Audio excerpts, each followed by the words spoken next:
Good morning, ladies and gentlemen.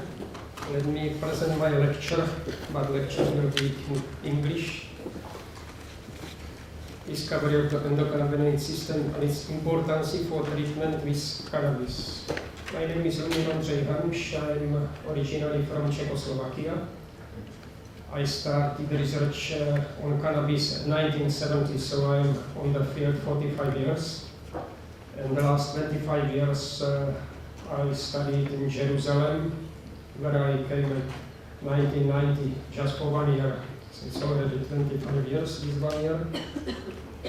And concerning cannabis, if we are thinking about cultural use of cannabis, so maybe that the roots are already 25,000 years ago, when in southern Moravia, Czech and American archaeologists found impressions of fibers, and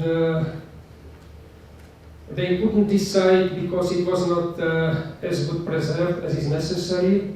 So they mentioned in their publication that probably it was cannabis or nettle. So it was about 50-50 maybe if they will find some better imprints. So maybe this will be the oldest cultural use of cannabis. For sure, it was in China, where from excavations they found such shoes from cannabis plant, which are about 6,000 years ago.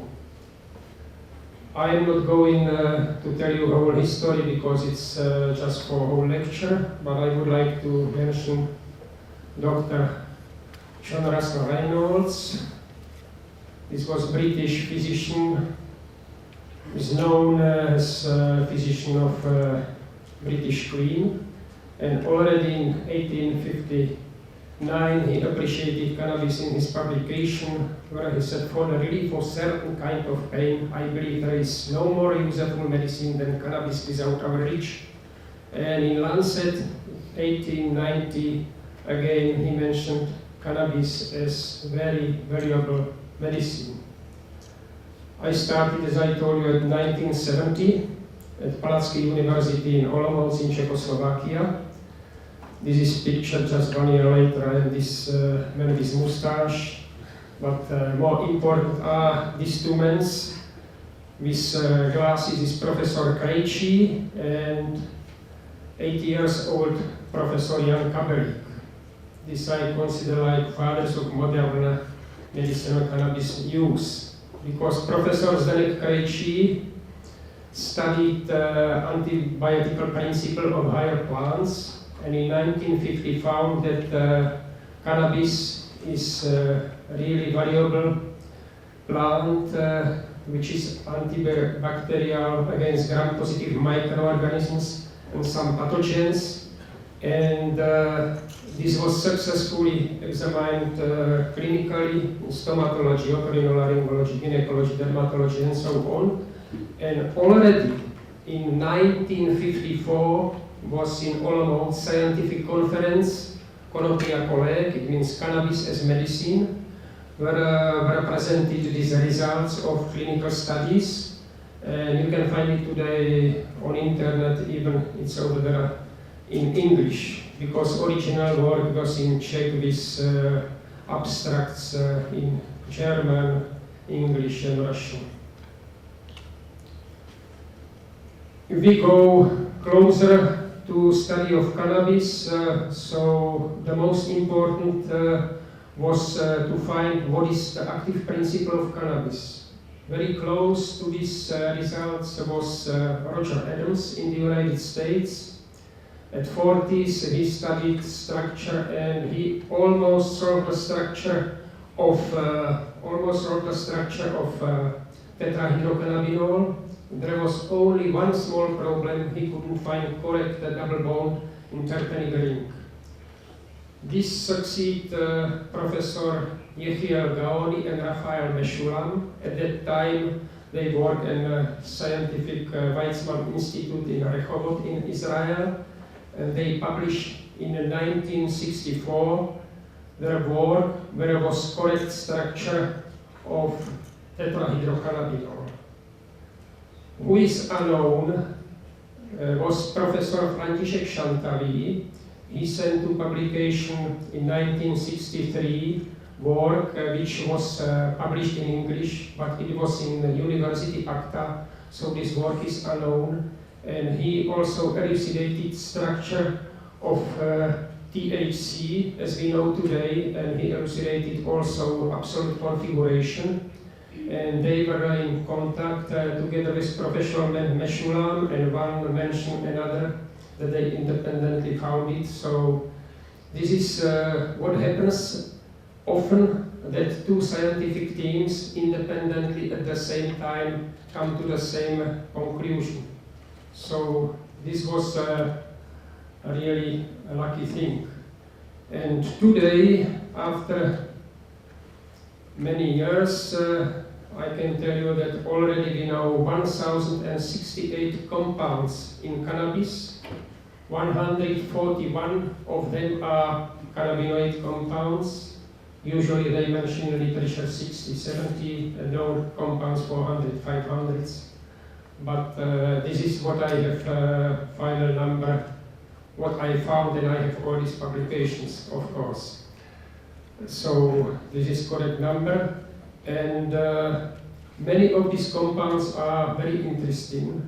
I must mention that all these cannabinoid compounds are based on their acids because they are international acids. And Professor Zdeněk Krejčí at Palacký University with Professor Šantavý, they isolated and identified this antibiotic principle, and it was first cannabinoic acid, this was cannabidiolic acid.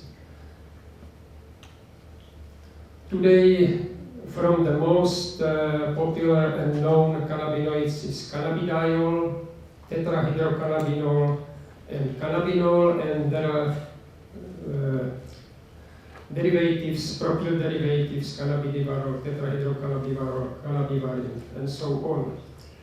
But as I told you, in the plant, there are no neutral cannabinoids, there are cannabinoids as cannabinoidic acids. And biogenesis starts from first acid, what is cannabigerolic acid. And from this originates independently tetrahydrocannabinolic acid and cannabidiolic acid.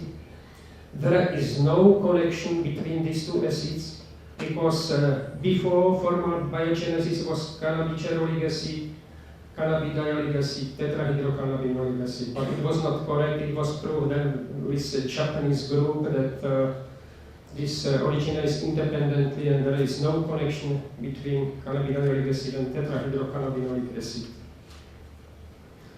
Of course, if we use these cannabinoids in medicine, it's known they must be decarboxylated. Because if we use just plant for treatment, so if it's used by smoking or vaporization, so it decarboxylates itself during this process of smoking or vaporizing. If it's used by a different way, so it's necessary to decarboxylate it by heating, and then we have the active compounds which are today known very good. THC, tetrahydrocannabinol, and cannabidiol, these two compounds are used in medicine, but we know that these are not the only compounds because there are other cannabinoids which are very important and many other compounds.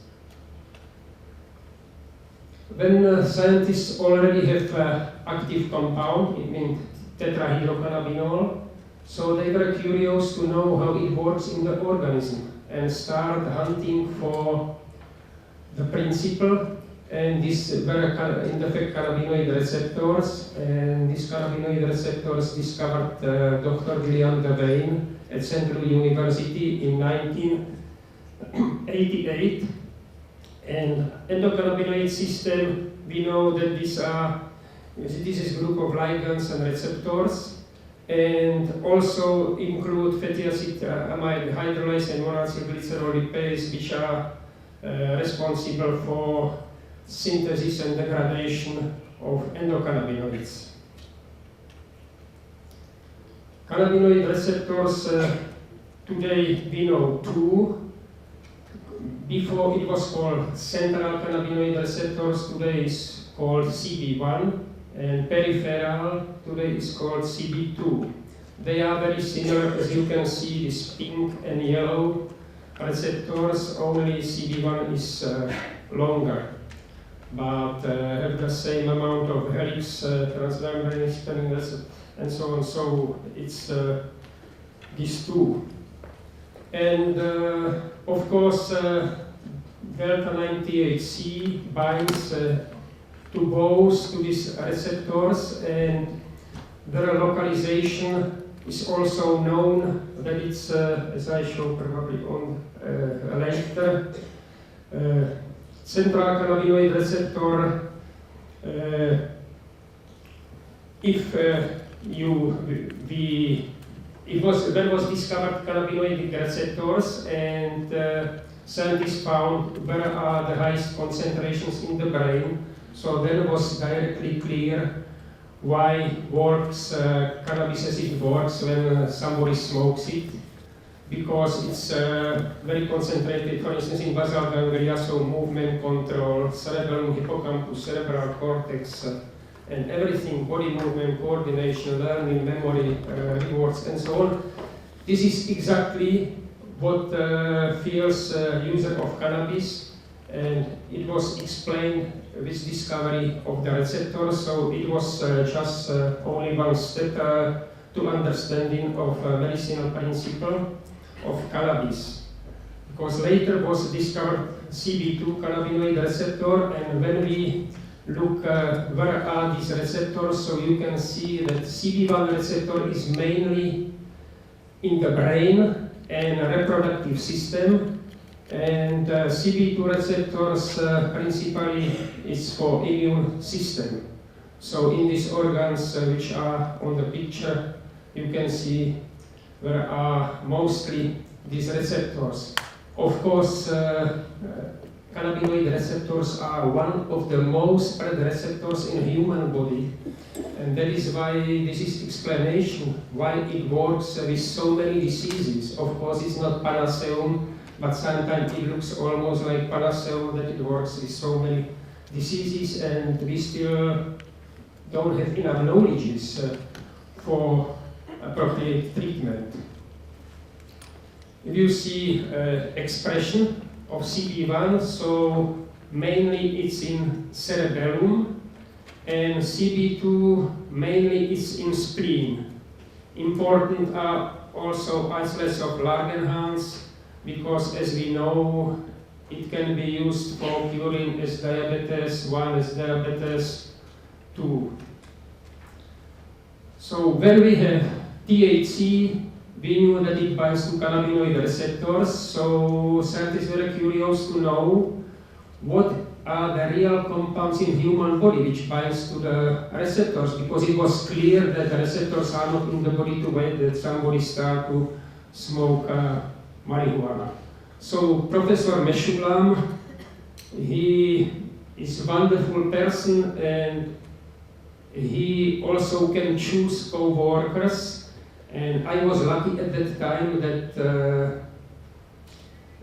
was end of socialism, so he was able, I was 16 years in contact with him. It was suggested, of course, in Czechoslovakia not to correspond with him, but I continued.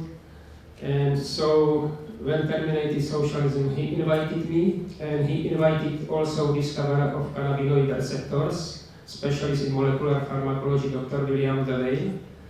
And we start to work together. In the fact, I came to Jerusalem, I thought that I shall continue my work on identification of compounds from cannabis, but Professor Meshulam said, no, I want you to isolate a compound from the brain which binds to cannabinoid receptors. I thought, oh, I said myself, impossible. How can I find such compound in the brain? But we started to work. Dr. William Devane, because was experienced with cannabinoid receptors and knew how to isolate them from the brain, from the red brain, and had bioassay to check compounds for activity. So we started isolations, and principally it's like that you extract brain, you see no activity. Then you separate it, no activity. Each fraction you separate again, and then you start to see some activity, and so you purify this fraction, and this continues up to pure compound. What sounds easy, but it was not such easy. And we started with red brains, and we found that red brains, that is very expensive research. So we were lucky that we found in Jerusalem butcher, which sold pig brains, and it was the cheapest what he has in his store. But when we continued to buy these pig brains, so later it was probably the most expensive thing what he has to sell in his store. So we were working intensively about 1 year without result, and Professor Meshulam thought, oh, we have no chance. We thought that this will be some peptide.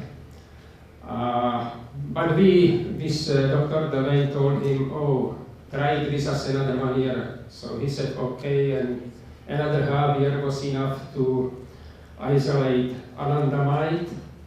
It was in 24th March 1992 when I have it in my hand. Bill Devane tested it, it was active, and he suggested to send it to Roger Pertwee to Scotland. So he tested it and found that it is the same like cannabinoids activity. So this important compound was on the light, and now it was possible for other teams to explain why cannabis is such important for the treatment. What was surprising that just compound from the higher plant and THC and compound from the brain, anandamide, that they binds to the same receptor, to cannabinoid receptors. But what was for us surprising that they bound also is about the same activity. Ki was about 40 nanomolar. If you want to know how easy was the isolation, so I can tell you when I isolated it for the last time, and I evaporated in tube, so this tube I see that it's clean. I didn't see anything. But when I dissolved it and we tested it, so we see very nice activity. So here is a calculation how much we can have, almost nothing, but we were simply lucky. Why we were lucky? Because other teams, they work in cold room, and we work at laboratory temperature, and it is known today that post-mortem anandamide goes up. So probably because of that, we were lucky that there was a little bit more this anandamide, so it was like easier for us to isolate it. It's known, of course, for you, but to repeat it, ligands and receptors. This was described in literature like key and the lock. That key are these ligands, THC or anandamide, and lock are these receptors, CB1 or CB2. And then key enters the lock and switch inside, so then everything what we know about cannabinoids and endocannabinoids, so it starts in organism. Of course, there are many other keys which are supposed to be still discovered to have better knowledge about this. One of these is, for instance, cannabidiol doesn't bind to cannabinoid receptors, so mechanism is still unknown, even when it binds to some other receptors, yes. But still, we have a lot what to study. Concerning endocannabinoids, today principally 7 known. 5, this green, were identified at Hebrew University. These names in blue, virodhamine and arachidonyl dopamine, were isolated in the United States.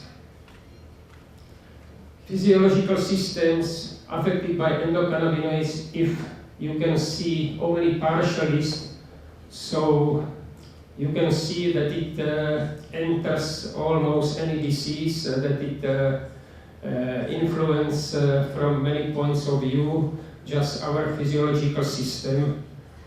And still, even if we know a lot, still is a lot what to study about this. I must every time remember Professor Lumir, a wonderful person. He will be 85 in November.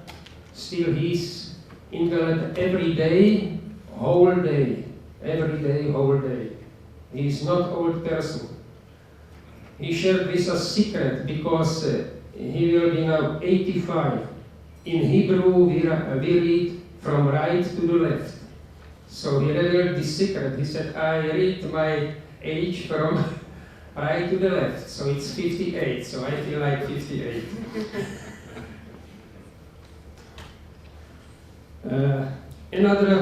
Our PhD student, Dr. Gary Millman, identified arachidonylserine, what is endocannabinoid library constituent, its vasodilatory properties, also very important compound. Very nicely, it described function of endocannabinoids Vincenzo Di Marzo, Italian scientist, just in 5 words. Relax, eat, sleep, forget, protect. This is what we can see how function cannabinoids and endocannabinoids. Professor Meshulam, again I won't mention him, he said whatever THC does, anandamide does as well. So I tell that what does anandamide? So these cannabinoids from cannabis plant mimics. And somebody can ask if already anandamide was used in human therapy, because when was discovered insulin in 1921, so in 1 year it was already very successful medicine.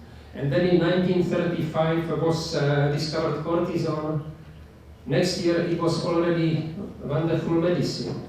We discovered anandamide 23 years ago, and still it was not used in medicine because university doesn't have money for this. This can do only rich pharmaceutical companies, and it's very complicated. Of course, there are many volunteers which were ready to try it in vivo, but we cannot try it with them because we are limited and tied with some laws, so it's not such easy as it was many years ago. Very important study appeared recently. Both are physicians, Dr. Pacher and Dr. Kunosh from National Institute of Health from NIAAA. This is National Institute of Alcohol Abuse and Alcoholism. I worked with them, I was over there twice in Bethesda. They are wonderful scientists, and if you see what they suggested, that modulating endocannabinoid system activity may have therapeutic potential in almost all diseases affecting humans. And now there are so many diseases, and this is really very strong statement, even when it's only in vitro and in vivo in animals supported today, but probably it will be very good medicine, but it's not for everybody and it's not every time. Because this I tell every time on my lectures, that it's wonderful medicine, but it's not panacea. So it doesn't cure every time, doesn't cure everybody, doesn't cure any disease and doesn't cure any stage of disease. You know, because just publicly, cannabis is considered like wonderful medicine, and somebody can give you a recipe, you have cancer, you have this, just use cannabis. But it's not, cannabis is not medicine. Cannabis is a huge amount of different medicine.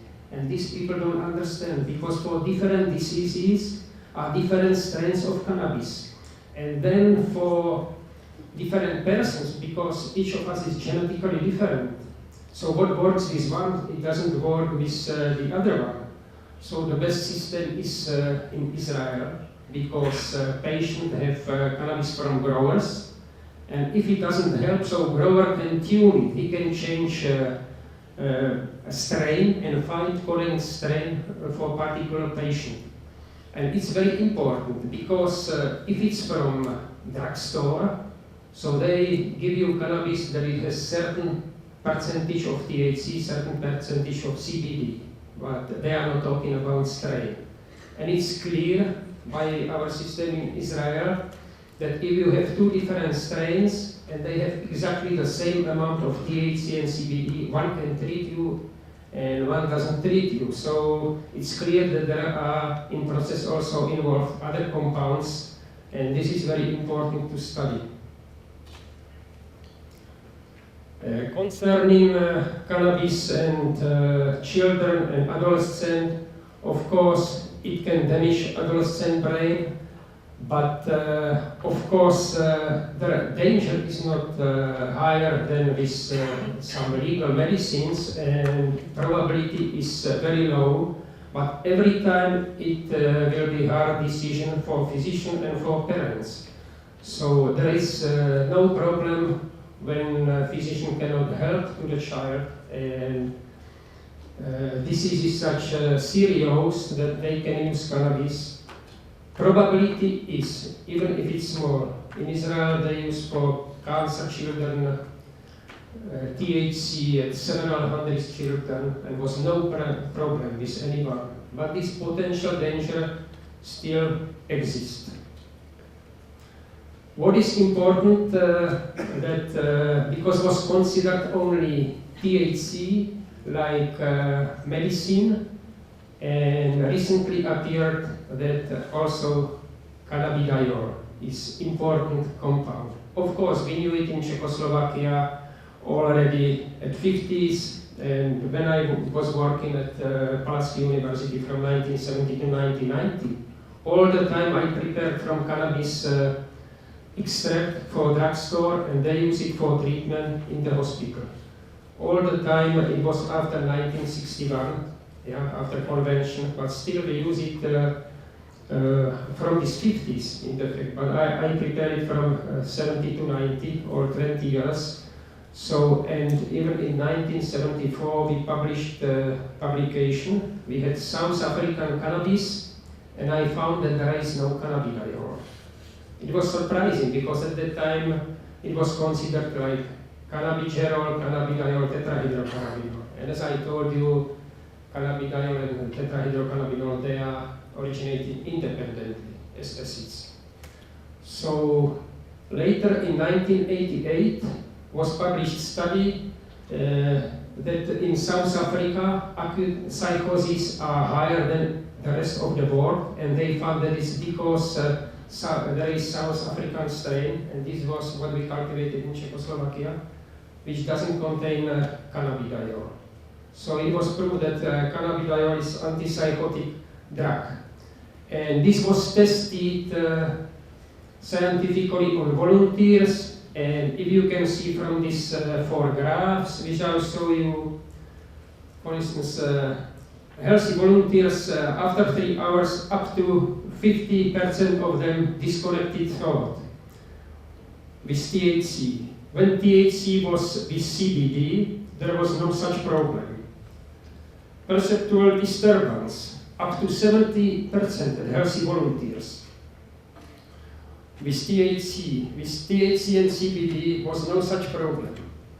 Depersonalization, it came later, and it was milder, maybe 20% milder with cannabidiol, and resistance to communication, again after 3 hours, up to 70% of volunteers. But if they have THC with cannabidiol, there was no such problem. So it was proved for the first time what is the importance of cannabidiol as antipsychotic drug. At the end of my lecture, I would like to mention something interesting, and this is quorum sensing. I don't know if you heard about quorum sensing. This was published for the first time in 1994 in Journal of Bacteriology. Quorum sensing is bacterial communication because they have no sensory organs, bacteria, to communicate, but it was found that if there is certain amount of population of this bacteria, and this minimal amount of population, it's called quorum. So if it's minimal population, if it's quorum, so bacteria can sense a quorum. So that is why, and when bacteria sense a quorum, so can communicate with other bacteria through some chemicals, and is what we call bacterial communication, quorum sensing. If I go a little bit back, so Hawaiian squid, this is interesting because it has alarm clock.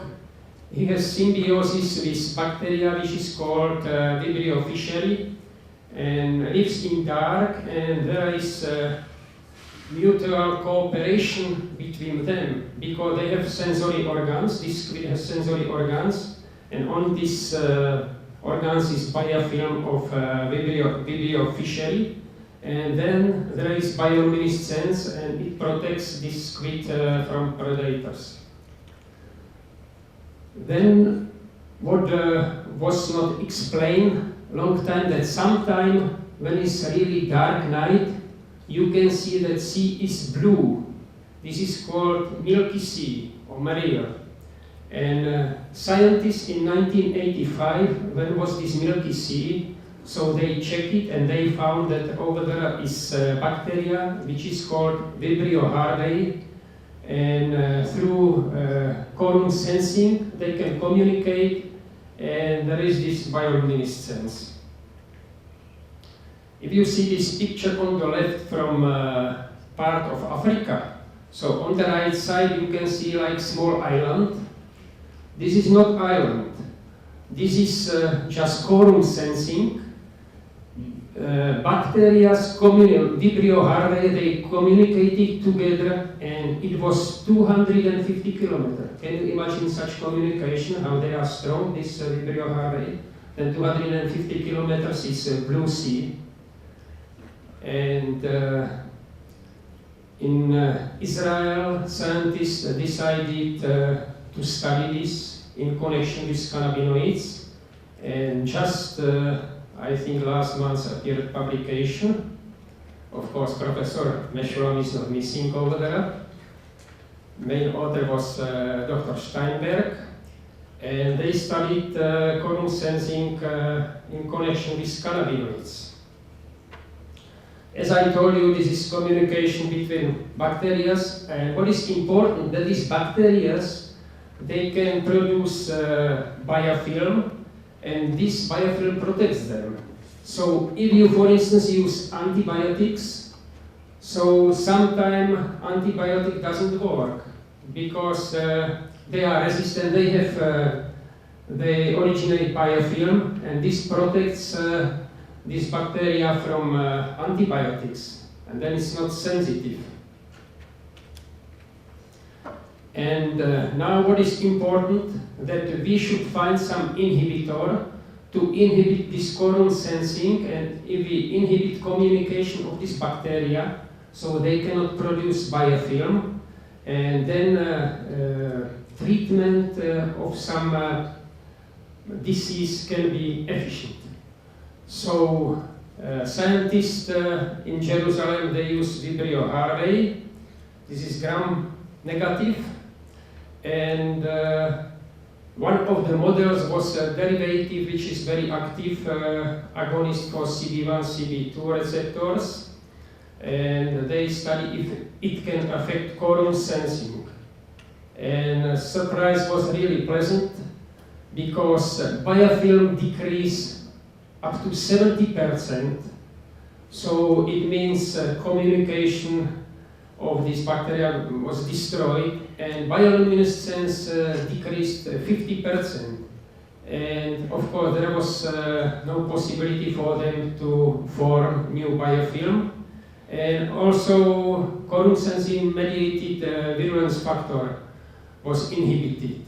So this was first evidence that synthetic cannabinoid, it was not yet checked with just ordinary cannabinoids, that can interfere in single transduction system used by bacteria. So it's very perspective, because if we can shut down this quorum sensing, so